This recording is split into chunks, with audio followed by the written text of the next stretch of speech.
Stay tuned for the Driver Life BODCast with Hope Zavara right here on tncradio.live. Hello, everybody. This is Todd Dewey from the hit show Ice Road Truckers on the History Channel. And my source of radio and all truckers news, I go to tncradio.live.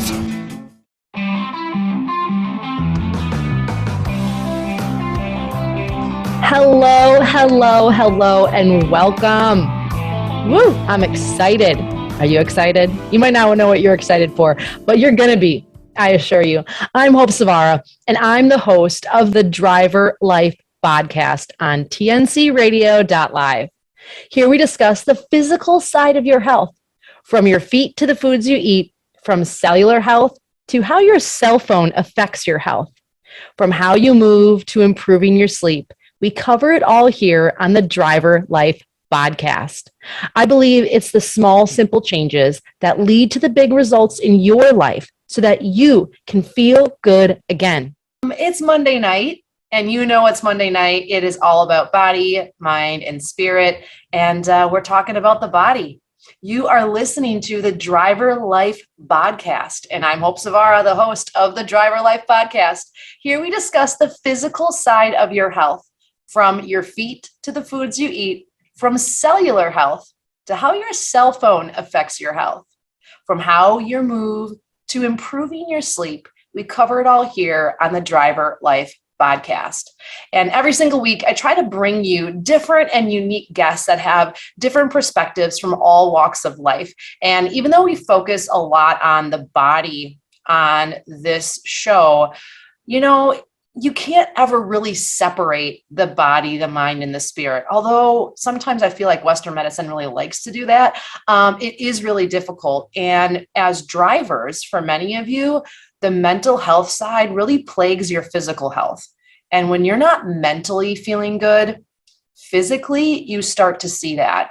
And many of you know I'm a recovering addict, and I've struggled with depression and anxiety, suicidal thoughts for a big part of my life. And physical health, getting active, yoga, meditation has played a huge part in my recovery and a huge part in me being healthy at the space that I'm at. And I have a new friend. I'm going to call him a new friend because I just met him a few weeks ago. Harold Love is here, and we actually met at a speaking event, and I got to hear Harold's story, and it just moved me internally. You know how you meet those people and you just feel it deep in your soul, and not just Harold as a person, because he's pretty amazing. You're going to see that in a second. But what he's doing for the people that he is trying to serve, his community, and what he is seeing. And I have a feeling what he sees in his industry and what he's trying to do has a lot to do with what we're struggling with in the trucking industry as well. So I don't want to give any more away. Harold, I'm so glad that you're here. Say hi to everybody. Hello, everyone. Hi, Hope. I am elated to be here with you. Well, I am excited too. And let's kick this off. Why don't you tell the listeners about yourself, how you got to this space, because I haven't even told them who you are exactly yet. And so I'll let you take the stage here. Okay, so I'm Harold Love. I'm what's called a licensed professional counselor, which is one of the 3 mental health clinician licenses in the state of Michigan. Born and raised in Detroit, 8 brothers and sisters, same mom and dad, all that, grew up with all that, public schools, you name it. But I served with the Michigan State Police for over 25 years, retired in 2013 as a captain. And I learned early in my career the benefit of behavioral health services for law enforcement, meaning I had a couple of critical incidents as a young trooper working over on the west side of the state, and in Niles, Michigan is where it was. And, one of those incidents was a fatal crash that I had policed. I was the first responder to that fatal crash. And when I approached that crash, I realized it was the vehicle of a 19-year-old that I had just played basketball with the night before. And I'd known him since he was 13. It was our weekly thing to play basketball. And, I did what we do as police officers, had to climb through the sunroof to get to him and render first aid. And ultimately, he did not survive that crash. Was, a devastating, event. for me and a lot of other people. But I did what we as police officers do, went right back to work the next day. Didn't talk about it to anyone, tried to talk to my wife at that time about it. But again, she couldn't get it, not her fault, but it just caused me to shut down about it. And that's typically what we do. 6 months later, I was responding to a break-in call and was driving, through the city to get to the outskirts. And a 10-year-old boy did what 10-year-olds do, ran out of grandma's driveway between two parked cars that are actually two cars that had stopped for me because I had my lights on. And by the time I saw him, it was too late. He was in front of my car, and I was able to miss him with the front of the car, but hit him with the side of the car. Fortunately, broke both his legs instead of, what could have happened had I hit him with the front of the car. But at that time, my boss suggested I see our departmental psychologist. And immediately, right there on the spot at that scene, I said, yes, I will. And when I did that, the psychologist helped me to first see that I was still dealing more with the incident that happened 6 months prior, the fatal crash, than the one that had just happened, me hitting this 10-year-old boy. And but with some processes that he took me through, he helped me get on the other side of those things and go on and have a good, fulfilling 25-year career. Later, as I progressed through the ranks and just mentoring younger troopers, other officers, and people in general in the communities that I served, I realized how underserviced we are in the area of behavioral health services, meaning mental health clinicians who get the culture, the law enforcement culture, the public safety culture, and the various, members, the cultures and communities that I worked in. So I decided to go back to grad school in 2011, got my grad degree in mental health counseling. I got licensed, got some extra training and certification in psychological testing and assessment, and also critical incident stress management. So today in my practice, which I started in 2014, I service about 40 different police agencies or public safety organizations, providing psychological services in the form of pre-employment psychological evaluations, critical incident stress management, also individual therapy, and behavioral health education. And I also serve members of the regular public as well. So that's a mouthful, but I hope that kind of paints the picture. No, I've heard this story before, but it gets me every time I hear this because so many people have experienced trauma. You use the word trauma, and I think I'm not a behavioral health professional, but I would say that what you experienced was trauma, was traumatic, and you were able to deal with it. But I think there's so many people out there that don't seek the help for whatever reason, shame, uncertainty. They don't feel like they have the support. They don't know how to do it. And it affects you. It doesn't just affect you mentally, it does start affecting you physically and spiritually and socially. And what an amazing resource you're providing for these men and women that are going out. And like you kind of said, you just got to get up and do the same thing tomorrow, unless there are support and means to do otherwise. And you said something, and I'd love for you to kind of expand on this because, they're underserved. I think the police is definitely underserved. But then you were talking specifically, which kind of tweaked my interest. You were talking about stress management. And I feel like stress management is a really broad term. Can you talk to me a little bit more about what you see with the men and women that serve and stress management specifically? Because in my experience, stress management is not just the mental, you are also dealing with physical signs of stress. And what are you assessing with people when they go through trauma or they have, mental health needs? Like how would someone know, ooh, I need to do something for myself? Yes. So when we talk about stress management, a lot of times we use the term cumulative stress. Okay. So it's not necessarily one critical incident, one traumatic incident, in certain professions, in certain communities, and people just living life. We have stressful events, stressful situations, and that cumulative stress can really take a toll over time on us if we're not managing it properly, okay? So when we talk about stress management, one, recognizing when, in the case of a traumatic incident, when your senses have been overwhelmed. And that's how we describe or, define a critical incident as an incident that overwhelms the average person's ability to cope or handle that situation. Okay. But then a lot of other little things. And sometimes we use the the analogy of death by 1,000 cuts. You had a traumatic situation. You have a financial situation. You have relationship issues.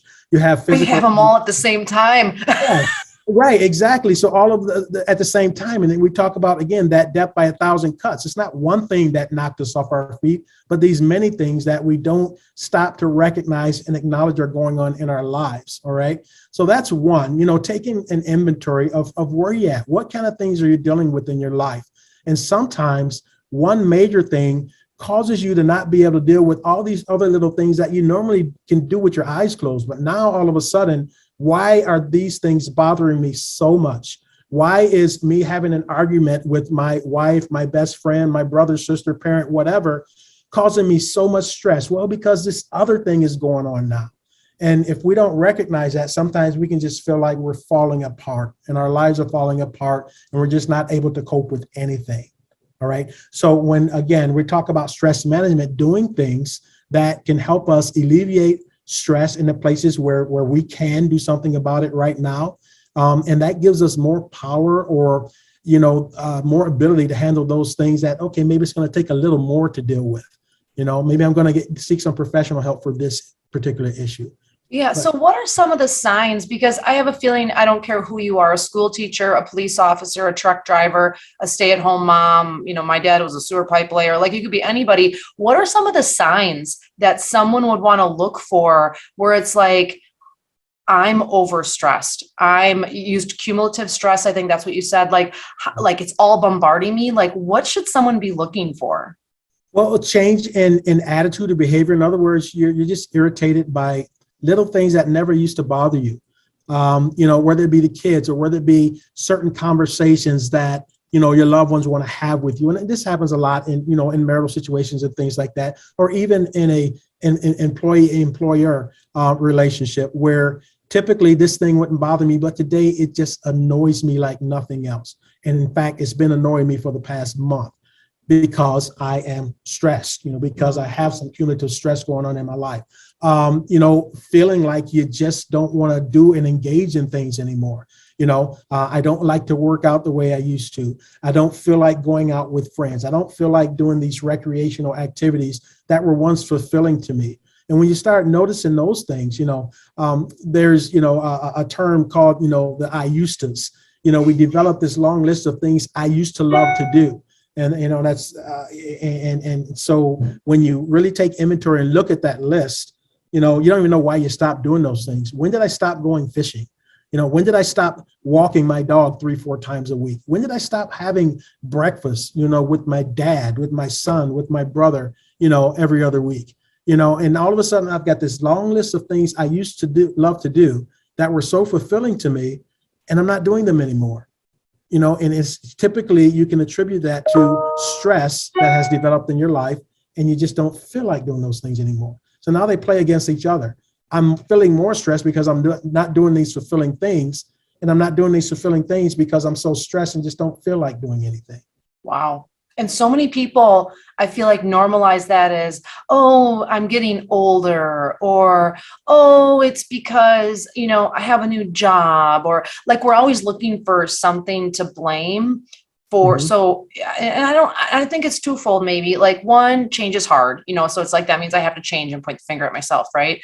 But I think two is, most of us, I'm from the Midwest, I'm born and raised, it's the get her done mentality. It's the shuffle it under the rug and just suck it up. Like I remember my dad, like, we don't cry, suck it up, we're fighters. And like that, I mean, it was as inspirational as I think he was trying to be.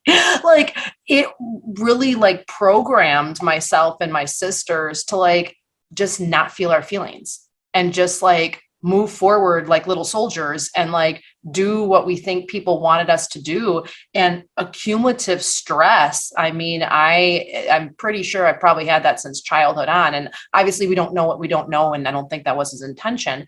But so many people are walking around having physical symptoms that aren't random. You just didn't wake up and all of a sudden you have this back pain. It drives me bonkers in the fitness world when someone's like, I just got out of my car and I threw my back out. I'm like, honey, you didn't throw your back out magically one day. This has been an accumulation over time of you not taking care of your back. And now your back can't do it anymore.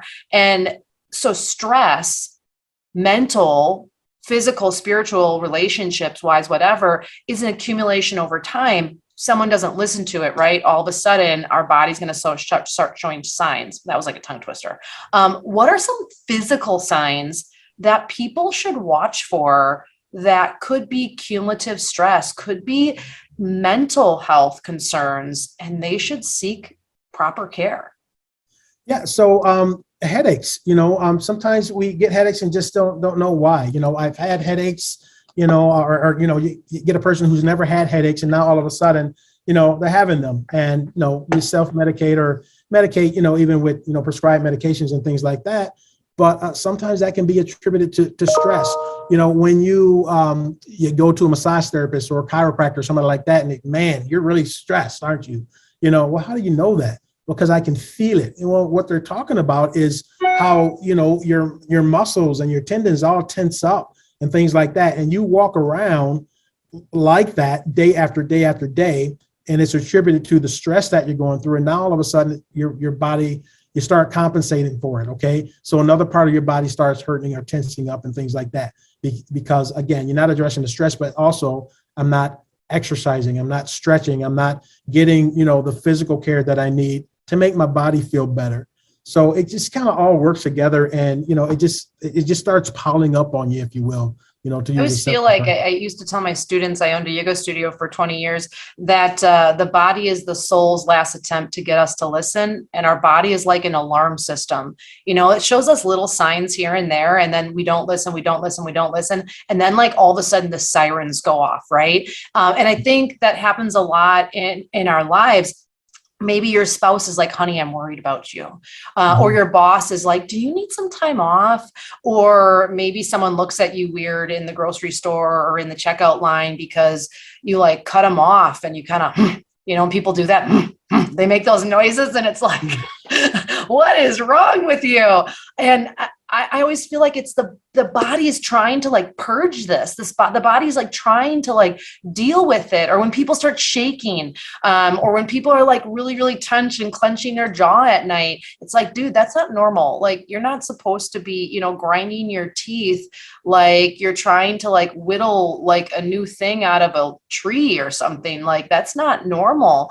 Talk to me a little bit about when you work with the men and women that you're working with in the police forces, like, are they receptive? I mean, because sometimes I feel like the talk on social media and like just like in the news and just I think just with our own people in today's world, it's like mental health, dial this number. That makes me cringe when people like post those suicide prevention numbers. As somebody that's happened to, if you're feeling that way, the last thing you're probably thinking is I should call that line. Like, what they want is a friend to reach out to them, it's a totally side note. But like, what is the receptivity when you come in to a police force and you're like, hey, we're going to provide these services? Are they receptive? Are they not? Like, talk to me about that. I'm always curious. Yeah. So not initially. There is a stigma within the law enforcement culture that, I have a colleague and a mentor, Dr. Lamar Gardner, who says help is the dirtiest 4-letter word in the vocabulary of a police officer. Because we're the helpers, we're the doers, we're the people. You're not supposed to need help, right? We're not supposed to need help. Physical help, yeah, hey, come back me up, that sort of thing. But I'm drowning in, emotion. I'm drowning in pain from the stuff that I just saw. We see people subjected to some of the worst things in our society on a daily basis, and then people don't get us as police officers. A lot of times you think, well, if you're not in a violent setting, you're not dealing with drugs and guns and that sort of thing, you don't have stress. It's not that. That's an adrenaline rush and it's over.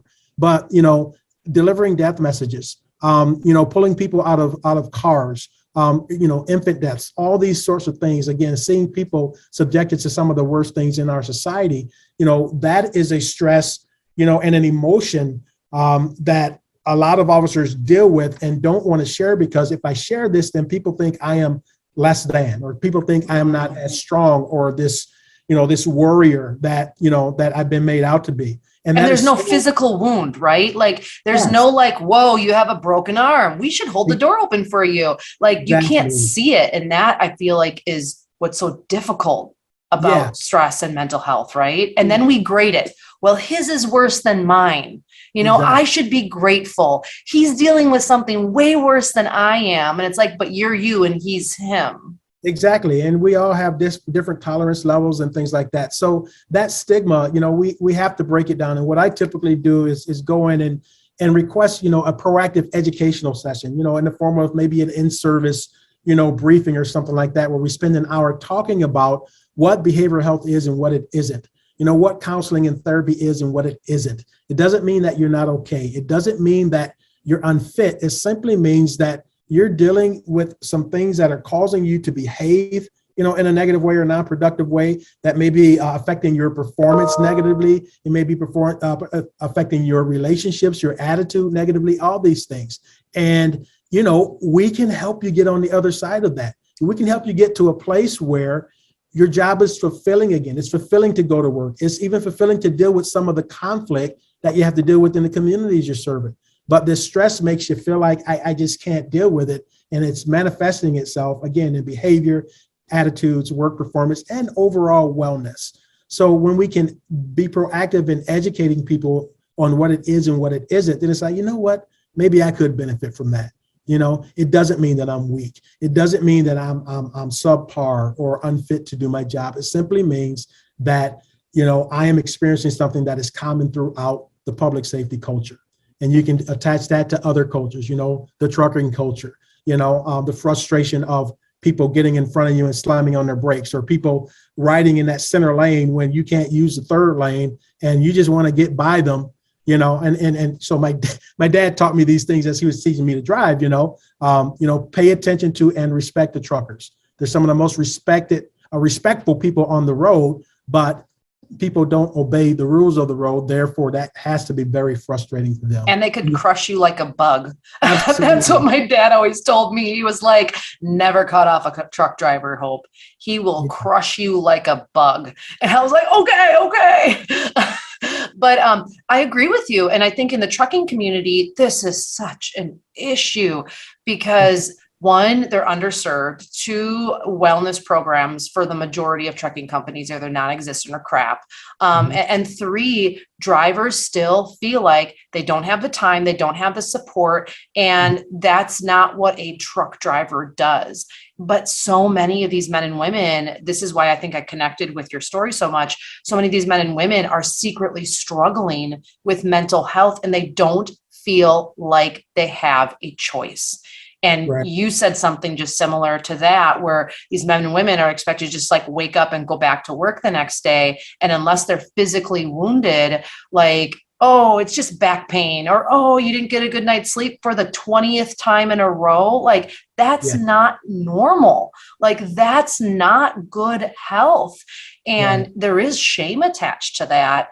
Like, hey, boss, like, I'm not feeling good. But when there's nothing to see, it does look like, are you making this up? Or we really need you right now. And so when you're working with these men and women, okay, you do this assessment, like you teach them what mental health is and isn't, like, where do they go from there? If they're like on board, is it just like, okay, therapize me, or like what happens after that? Yeah. So typically, if it's a critical incident, a lot of agencies will have what we call a critical incident stress debriefing, where we, take them through a process to communalize the experience. It's not counseling. It's more of a group crisis intervention. But when you have individuals who, realize, okay, I am dealing with some stress, whether it's from an incident that happened 3 years ago or whether it's cumulative, then, they can set an appointment. If it's work related, many agencies will fund that and allow them to come in and have an anonymous session or multiple anonymous sessions, and the company pays for it. Otherwise, they have health insurance, and, we take health insurance, so they can come in on their own, where nobody is privy to even knowing that they've been in my office, that sort of thing. And that's a lot of times what people would prefer, because again, that stigma, and they're afraid. But, bringing them in, and then, in order for any crucial conversation to take place, there has to be a feeling of safety, that I can safely express myself, say what I want to say, and there are not going to be negative repercussions from me sharing these things. So I have to establish that in my office, help them realize this is a safe place for me to talk about the things that are going on in my mind. And a lot of times, what comes out of that is way beyond a specific incident or even the stress that they can identify or the sources of stress, but also how it's been manifesting in their lives. I'm not communicating at home with my significant other as well as I used to, because, I don't want to try to explain something that nobody seems to be able to understand. So I'll just keep it to myself, and I'm not hurting anybody. Well, you're not giving that person or those people all of you anymore either, because now you're trying to suppress things. And before you know it, you're not yourself. It's causing conflict and arguments and disagreements and things like that. So again, creating that safe space for them to come in, talk, and let's peel back the onion, so to speak, unwrap things. When did you last feel great and on top of the world and engaged in life? And then what has transpired over time to get you to the place that you feel the way you feel now? And then what does it need to look like in order for you to feel like you're okay again? And then let's develop a strategy to put you to work to do the things that are going to help you get back to that place where you're engaged in life, you're engaged in your relationships, you're exercising good self-care, your health, your nutrition, and, and all of that. Wow. You said a couple of things, and I think this translates to everybody. So listen up, people. I'm going to reiterate what you said, and then you tell me, Harold, if I missed something. You were talking about this communication. And one, I think, I at least feel in my mind, there's a difference between not seeing any source of solution in front of me, and what you're doing is coming in and saying, hey, this is here for you. And I think it's kind of like when you go to the store and there's a new product on the shelf and you walk by it like 5, 6, 7, 8 times, finally like, okay, I'll buy the damn thing. Right. And I think it's the same is true for mental health services. It's like, it's here. And then finally it's like, well, what do I have to lose? It's here, right? And I'm going to try this. And imagine what it'd be like if like every industry and every person at every company had access to something like this, because I see that, in the trucking world, stress, mental health concerns. I have a driver friend that got in a horrific crash.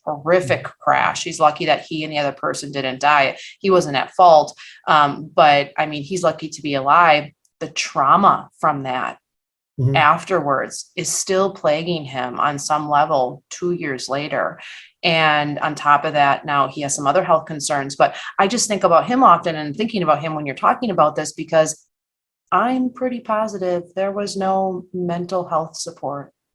There was no, other than his physical ailments. It was like, well, I got to get back in the truck.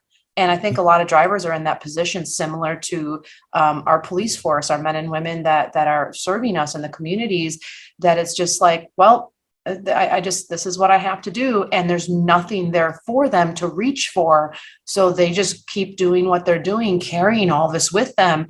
And no wonder it's like other health issues start to pop up, because you can only live that way for so long. But you said something.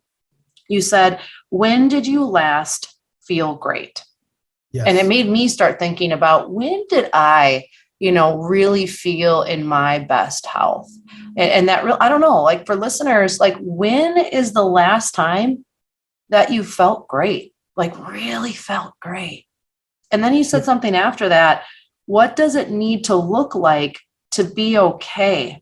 And internally, just full disclosure with you, that made me like uncomfortable. That made me like, Hope, you don't deserve to feel that or think, like that's my like old thought process that initially kicked in. And it's like, Hope, don't be silly. But I think a lot of people hearing that, what does it need to look like to be okay? That first thought is like undeserving. Like this isn't a level that I even am allowing myself to think on.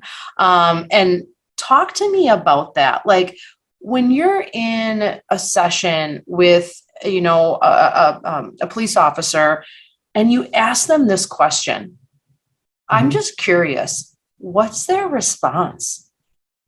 it varies. And that's one of the things that, I'm very careful about, bringing out, because I could tell you what you need to do to be okay, according to what I think okay is, but that doesn't matter. It doesn't help you at all. I need to know what you feel needs to be in place, or your life needs to be like, for you to be okay. Do we remove all the stress out of your life? No. If I can just have some techniques or processes to be able to deal with this thing when it comes up, I'm okay. I know that it's going to be there. It's a challenge that I have in my life. So it varies from person to person, but they want to be happy. They want to feel good again. I just want to feel like doing the things that I love doing again. I want to, not feel like I'm irritated when my kid jumps up on my lap. I feel horrible that I'm a horrible dad because my kid just doing what kids do and I'm yelling at him, to stop it. Or the dog comes up and wants to be petted. You're almost like the first person for some of them, giving them permission to even think about this or do these things for them. Like, what an empowering step in reclaiming your health. Yes. Yeah. And so also getting them to understand it's okay that you're not okay right now, but let's determine what it needs to look like for you to be okay. And then let's put you to work. And it's going to, be uncomfortable. It's not necessarily easy for everyone, but the last time you went fishing, you got 15 fishing rods in your garage or in your boat. So, you love it. You're an avid fisherman, but you haven't been in 5 years because the job, life. Well, let's make an appointment with yourself to go fishing on your next day off. Don't wait until that day off. Make the appointment a week ahead of time and keep it with yourself, just like you would keep it to anybody else you commit to doing something for. And do it, not because you feel like it, but because you made a commitment to do it, because if you do it, you're going to enjoy it and it's going to make you feel better. Oh my gosh, I feel like everybody needs to hear this message. I'm just thinking about my own health journey, and a big part of my mental health journey was making a commitment to my physical health. And, for years, it was like, ooh, I have to make sure everyone else is okay. And if it conflicts with me going for a walk every day, well, then I'll just sacrifice my walk because they matter more. Right. And then I'm stressed and I'm happy and I'm feeling depressed, or like not getting to the yoga mat or whatever it is. And I found that now in my later years, my mid-30s, it's like, that's a non-negotiable for me. And I have some parent friends that are like, oh, it must be nice. And I'm like, it's not about being nice. It's a choice. I'm choosing that because when I come back from the gym, when I come back from my yoga mat, when I come back from a walk, I'm a better person. I'm a better mom. I'm more attentive. Like I can filter my thoughts out. Like I'm outside in fresh air. I'm physically moving. So endorphins, serotonin, all that's my brain.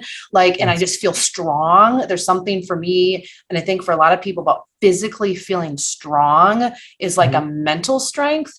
And I just, for those of you listening out there, just know that the two are very much connected. And what Harold's kind of talking about, I just feel like what you're asking them to do is create a plan for themselves. And this isn't about oh, you need to sit in therapy, every single day for the rest of your life. I think therapy is really powerful if you act on what you talk about, right?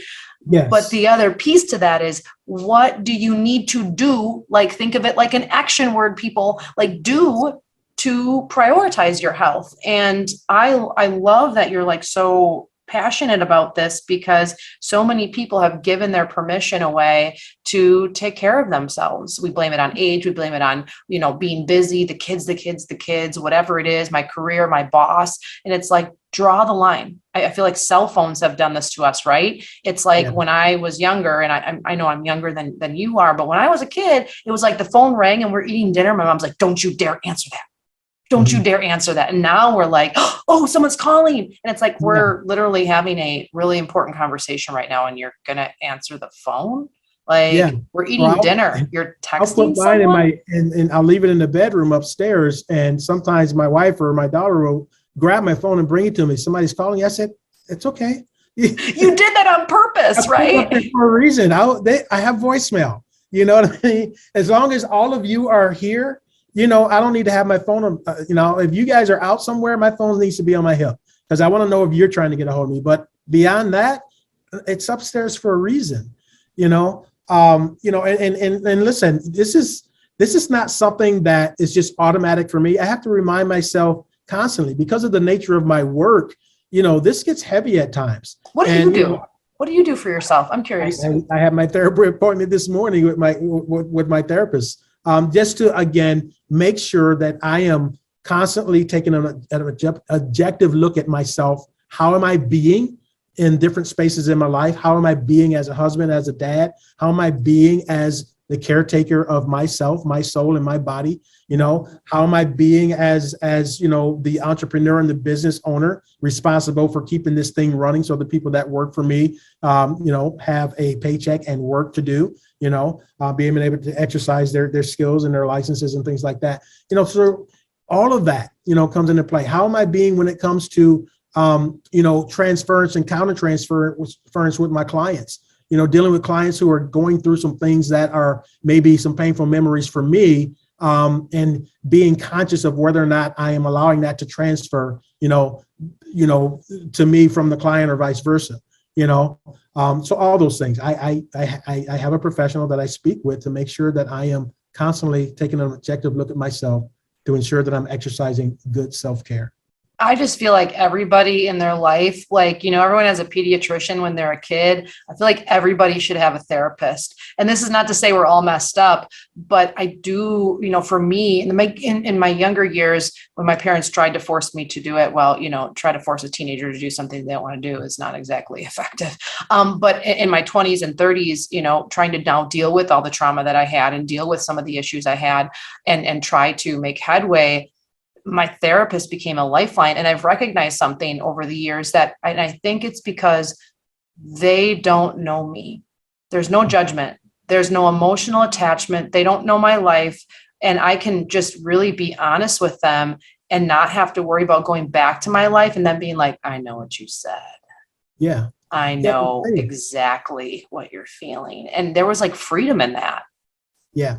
Freedom and safety. I don't have to worry about what comes out of my mouth being repeated, being used against me, being displayed in places that I did not want it displayed. And that, that safety allows a person to have the freedom to speak openly, to be able to get these things out so that you can then deal with them.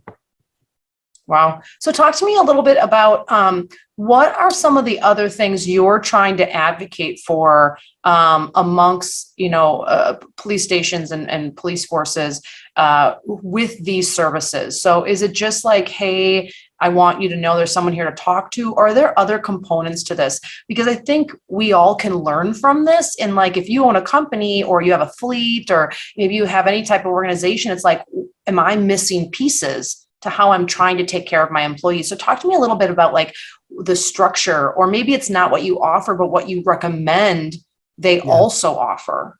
So definitely, the proactive educational approach, again, what it is and what it isn't, because there's so many misconceptions about what therapy is. We hear about counseling, psychotherapy, psychiatric care, that sort of thing. And a lot of those things are interchangeable. And, there's really nothing mystical or magical about counseling and therapy. It's about, talking and finding effective ways to help a person first unwrap and identify what challenges they're having, where they came from. And again, what do we need to do to help you overcome those challenges and things like that? So, again, that proactive behavioral health education, it breaks down the stigma and kind of reduces or minimizes the fear that people have of even asking for help in that space. Okay. But then also, we're starting to implement what we call, annual psychological consultations or mental health consultations. We should say a psychological checkup, but that's scary for people. Well, you're going to find out I'm not okay. That's very, those words you just said were way more scary than the annual mental health.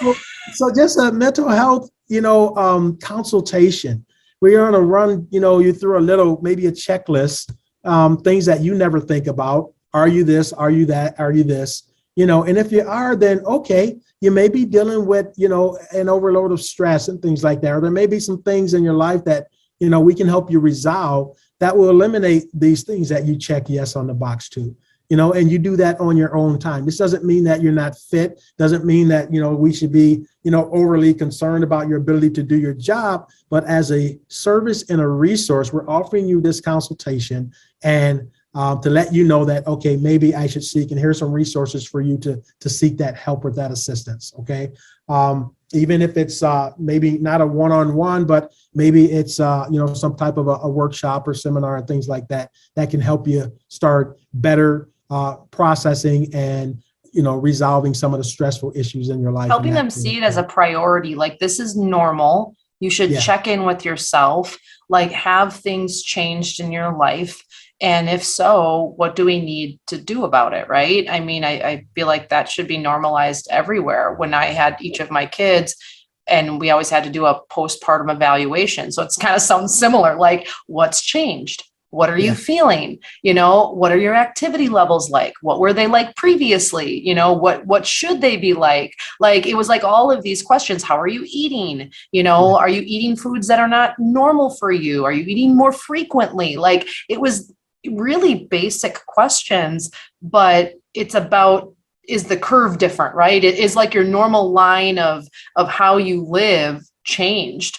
I just feel like this should be for everybody. I mean, I wish we'd all have just like a checklist, like, all right, January 1st, like way more effective than setting goals you'll never reach, right? Yeah. Hope. And another part of that is, sometimes we don't even realize how stress and things like that how it's manifesting itself in our lives, so helping people see what's in it for me, what's in it for me is, it may help me recognize that I'm not being the best friend, husband, dad, father, that I can be or that I want to be.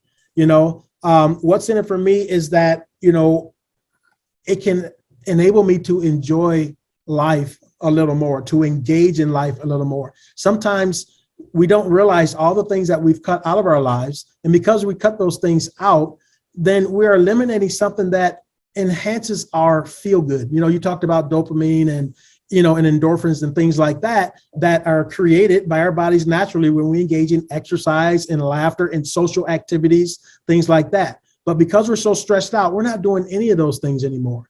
So they're kind of working against each other. We're not doing these things that help to reduce stress and anxiety and things like that. And because of the stress and anxiety, we don't feel like doing these things, so we're not doing them.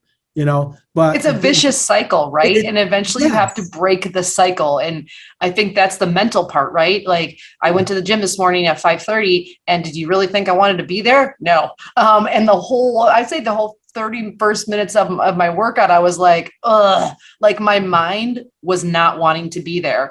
And I was joking with my friend that was there with me, and I'm like, I just have to do it. This is one of those things where it's like, just show up, and I'm kind of going through the motions. And by the end, the last 30 minutes, I was like, yeah. And I left feeling so good. And I know that like my day is so different when I move. Like, I'm always very concerned about my mental health because I know that that is something that's kind of lurking in my background for me. And what a difference I feel when I move my body. I'm not saying I want to do it, y'all. Like, I would much rather just like, I don't know. I mean, I like doing physical activity, but sometimes I don't want to, right? But I love that, like, what's in it for me? Right. I like that idea. Yeah. Certain things we have to choose to do because we know it's good for us. So we're doing it because we chose to do it, because it's good for us, not because we feel like doing it. So working out is a good example of that. Eating healthy foods, sometimes I'd rather get a pizza, but I know that it's 7:00 at night. And if I start, I'm not going to stop at one piece or two pieces. I may eat 3 or 4 because I'm hungry, but I need to choose to maybe eat a slice and add some other things in there that are not going to be as detrimental to my health, or my fitness goals and things like that. So yeah, it's about choosing to do things because they're good for you, as opposed to waiting until you feel like doing them. Because if we act on how we feel, a lot of things are just not going to get done. Well, and that's interesting that you said that, because I feel like there is a part of our culture and community still that's like, do what feels good. Just do what you feel. And I think there is a component of that in life. But if I listen to everything that I feel, y'all, like, I I'd be in really bad shape. Like I'd be in trouble. And I think that term is misused often because sometimes it's not what you feel. Sometimes it's what you know is right. And it's like you said about nutrition and eating food. I have a saying, I'm like, just eat the damn salad. Like, I know you don't like it. Too bad. You know what I don't like? Diabetes. You know what I don't like? Obesity. You know what I don't like? High cholesterol. You know what I don't like? Premature death. I mean, like, I don't like those things. And I would much rather eat a salad I don't love to avoid things that are really going to jeopardize my life and really going to affect my mental health then. It's that cycle you were talking about. Yeah.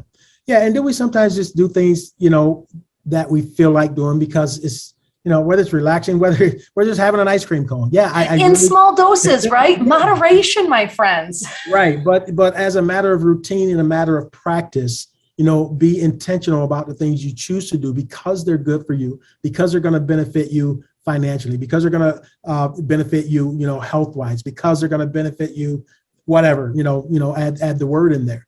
I'm choosing to do these things and being intentional about it because I know the benefit I'm going to get from it. And sometimes, I do what I feel like doing.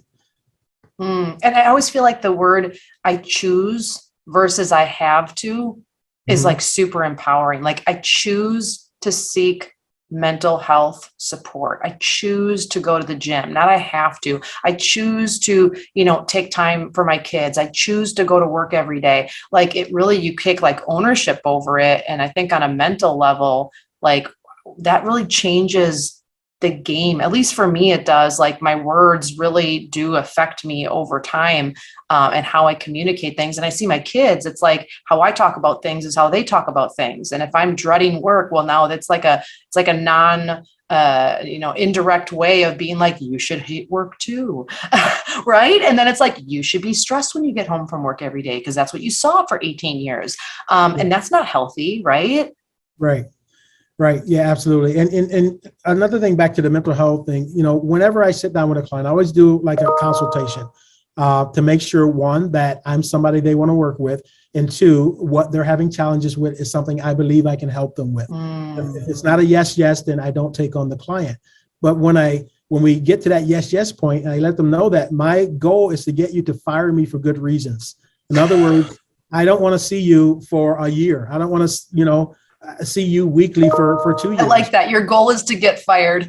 Yeah, I want to get you to where, again, I just become a resource for you because you have, put in the work to develop the skills and the know-how to deal with the challenges in your life in an effective way so that you can live life, to the extent that you want to live it, that you choose to live it, Wow. to the fullest, if that's it for you. So where if people are listening and they're like, oh, I wonder if my brother, they do something at his, his precinct, his, police task force. I live in Hartford, Wisconsin. Like I never honestly thought, like, do we offer that at Washington County? Do we offer that here in our city? Like we have a pretty big police task force. Like I have no idea. Like tell listeners, how can we get in touch with you? How can we learn more about what you're doing?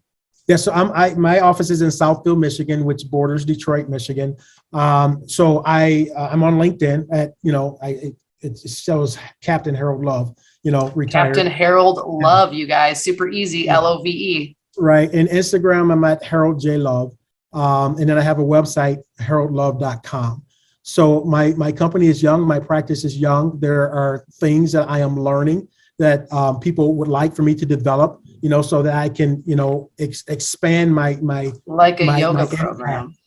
Yeah. So expand my impact, whether it be, through creating some web-based content or even written content and things like that. So if there's anything that, you find out I don't offer, or maybe there's a resource in your area that I can connect you to, just ask, hey, can you do this? Or, have you thought about this? Or can you help us with this? I'd be glad to take a look at that and, have some back and forth communication to help. Awesome. So he's on Instagram, Harold J. Love. He's on LinkedIn. And then what was your website again? HaroldLove.com. HaroldLove.com. All right, Harold, thank you so much for being on the show. Leave us on a high note. Do you have any last words for our listeners? That you have a say in the type of life that you have. We have a say in the matter. And we may go through trauma tragedy, disappointments, and things like that. But there's always something we can do about it to make things better for ourselves. And that's what we're talking about here today. Find the right professional, find the right support system or support group that can help you deal with whatever challenges that you may have that are inhibiting your ability to live life to its fullest. Wow. All right, you guys, that's Dr. Are you a doctor? I'm not a doctor. Oh, you're not, but you have a master's, right? As a master's level clinical mental health counselor. All right, you guys, that's Harold J. Love talking to us about the importance of mental health, mental wellness amongst our police servicemen and women, and what that could look like for us, whether you're a truck driver, a school teacher, an accountant, whatever it is. We can really learn from this and how it is that we can apply it to our life. Thanks so much for being on the show. And until next time, we will see you soon. Thanks so much, Harold. Thank you. It's a pleasure. Take care. Thank you guys so much for listening. You are listening to the Driver Life BODCast. That's right, the Driver Life BODCast. And come listen to us again next Monday, 8 p.m. Central, where we look a little bit closer at the physical side of your health. The physical side of your health, from your feet to the foods you eat, from cellular health to how your cell phone affects your health, from how you move to improving your sleep. We cover it all here on the Driver Life BODCast. And don't forget to hop on over to my website, mothertruckeryoga.com, and check out what we have for drivers just like you to support you in your health and wellness journey. Remember, it's the small, simple changes that lead to the big results in your life so that you, my friend, can feel good again. We'll see you soon.